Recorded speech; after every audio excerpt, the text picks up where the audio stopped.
Howard Finkel introduces a special referee for the next match, Roddy Piper. Piper gets one of the bigger pops of the night, as he always does, really. Second year in a row that he special referees a Bret Hart match. This one, though, is a special type of match. It's an I Quit match, which they call a submission match, but it's actually an I Quit match where someone has to say I quit over the microphone. And it ends when basically Bret reverses the chicken wing and locks it in on Bob Backlund, at which point Bob Backlund makes some noise, but doesn't really say I quit. Don't know how they got to the finish, but that's the end of the match. It lasts 9.5 minutes. Strong contender for my MVP of the match was Bob Backlund's noises in this match, because they were absolutely outrageous. But they managed to do the impossible. They managed to have a boring Bret Hart match at WrestleMania. Well, they also managed that in WrestleMania 26, but that was a long time afterwards. Well, yeah, but they hadn't at this point, had they? It's true. I'll go into my thoughts on this match first. Rotten to the core. We covered Survivor Series 94, where Backlund wins the title off Bret, and you, Tom, and Old Man really enjoyed that match. Mainly, I think, for Owen Hart's drama on the outside, which was great. But I said it was a bit boring, bit long, bit boring. All right, but not really for me. This was utter garbage, and I don't, it's not that long. It's like 4 or 5 months between the two, so I don't think Backlund has got that much worse in that time. And I actually put this on Bret a little bit. I think he's phoning it in a little bit. I don't think he's fully into this, and I'm not surprised, don't get me wrong, if you coming up to WrestleMania and the best thing you can do is give him Bob Backlund, the relic that is Bob Backlund, whilst the Undertaker equally has got the relic King Kong Bundy. What are you doing? What are you thinking here? It's so strange. I find this one really, really odd. It's at this point that I'm going to start my fantasy booking corner, because we've been doing that a lot recently, last years of WrestleMania 8 and 9 in particular. There was lots of stuff we thought we could change. This one really, for me, emphasizes the weakness of this roster, because if I don't go back significantly far to change things, there's nothing I can do to this WrestleMania 11 card to make it any better, because they don't have the roster for it. You can't really put Undertaker and Bret against each other, babyface versus babyface, non-storyline match. That doesn't make sense. You can't really have Lex Luger or David Boy Smith against either of them, because they're all babyfaces. So I had to go back to SummerSlam 94 and the match between Tatanka and Lex Luger, where Tatanka is accusing Lex Luger of having sold out to the $1 Million Corporation, and it actually turns out that it's Tatanka who's done so, and Tatanka turns on Lex Luger at the conclusion of the match. I think they should have made Lex Luger the heel, have it coming out of that match, and then you'd have had a meaningful main event heel going into this year's WrestleMania, where he could have faced Bret, he could have faced Undertaker. They could have built something over the course of months to get us to that point, which would have added something to this show and removed either Bret or the Undertaker from this nonsense matches with King Kong Bundy and Bob Backlund. But this match is just absolutely dreadful for me, and even finishes in a really weird way. Even Piper doesn't really seem that up for this either. It's just not a good thing.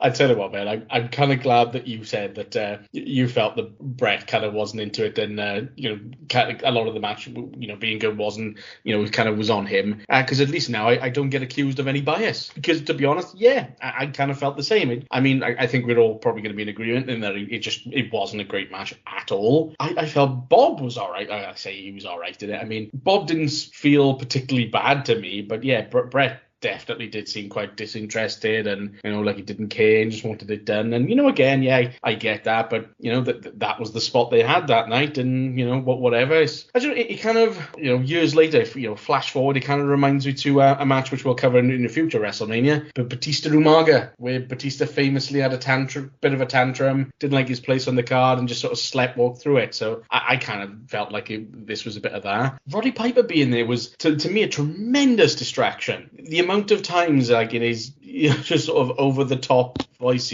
asking them with the mic, and what are you gonna do? It was just really bad, and just really just took me away from it. And that really didn't help. And yet it was quite funny to finish to your back. I'm sure he pretty much just went he sort of grunted, made some noises, and just went yeah.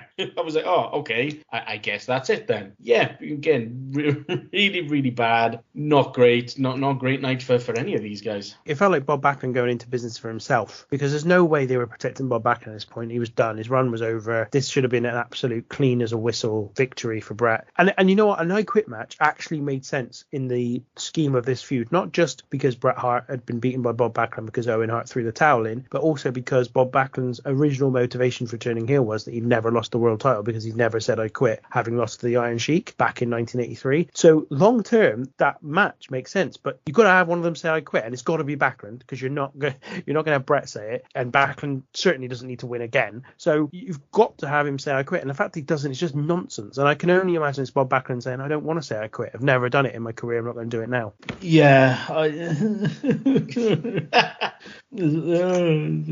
so embarrassed. There's a couple of bits in this match that I love, and all of which are nothing to do really with the actual match. So for a start, love Bret's attire. Classic. Black up top, pink down below. Lovely combination, classic Bret Hart. The nose from Bob Backlund are great. Right at the beginning, he gets like punched in the face, and Roddy Piper's over there straight away with the microphone. Do you quit? No! And this is quite entertaining. Well, I love how much Jerry Lawler hates Roddy Piper as well. So he's just absolutely just slag. He's like, this match contains the two people I hate most in the entire world, and he sticks with that for the entire thing. There's an amazing bit in it though, talking about the relationship between Bret and and Roddy Piper. There's a bit where Jerry Lawler says, "Of course, you know who Bret fought at WrestleMania XI, don't you?" And he's like, and Vince is like, "Yeah." And he's like, "Who was it then?" And he's like, "Wow, he was a great WWF superstar." He's like, "Who was it then? Who was it?" And Vince snaps and goes, "Oh, it was the British Bulldog." He's so good. And Lawler's like, "No, it was Roddy Piper, you idiot." It was so good because I just love the way that you could genuinely tell that Vince has no idea who Bret fought at WrestleMania XI, and the fact that he just clearly snaps and loses his temper. And Jerry Lawler was really good. I mean, there was a couple of bits in the match. If I'm really, really trying to pick out the good bits, it's the same bits that you're going to get from any Bret match, like him constantly keeping an eye over his shoulder to look out for the chicken winger lights, but he did that in the match against him at Survivor Series 94. The impact that Bret Hart manages to somehow get when he hits the turnbuckle every time is impressive. But again, you can say it from any Bret match, not specific to this one. It's not good. It's really not a good match, and it upsets me. And because I think we were starting to get some leeway on Matt and Bret Hart, and I feel like this is taking it back a bit. And I think the next match that he's going to watch involving Bret Hart is going to take it back a little bit as well, and it just upsets me. I still want you to come into the water with this, Matt. The water's fine, but it's just a little bit. It's not at the right temperature at the moment, but it'll get back up. All great wrestlers have bad matches. All of them do, and sometimes bad wrestlers have bad matches. And this just happens to be one of Bret's. And in fairness, as I said, I wasn't when I said about Bret phoning it in and it not being Backlund's fault. Look, the overall quality was Backlund's fault. He just wasn't very good. But in Survivor Series 94, Bret was still incredibly invested and was able to bring something resembling passable out of him. At this point, he clearly is not motivated to do that, and therefore that's why the match is worse. It suffers because Backlund's rubbish, but it's worse than the previous one because Bret's attitude to it. And as I said, I completely understand, and I think it's justified, his attitude to it. As I said, you've got like a handful of major stars in the company at this point. Undertaker, Bret, Shawn Michaels, well, not even Shawn Michaels really at this point, but Diesel, and Razor Ramon and Lex Luger, and pissed them all up the wall against less than,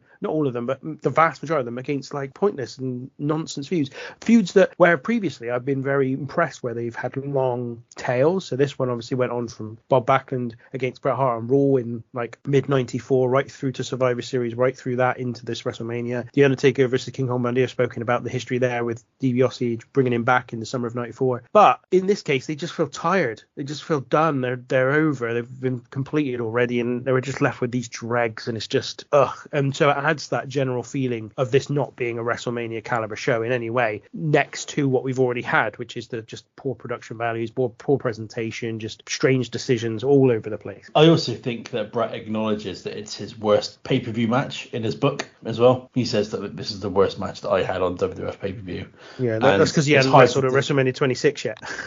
Yeah, that's true.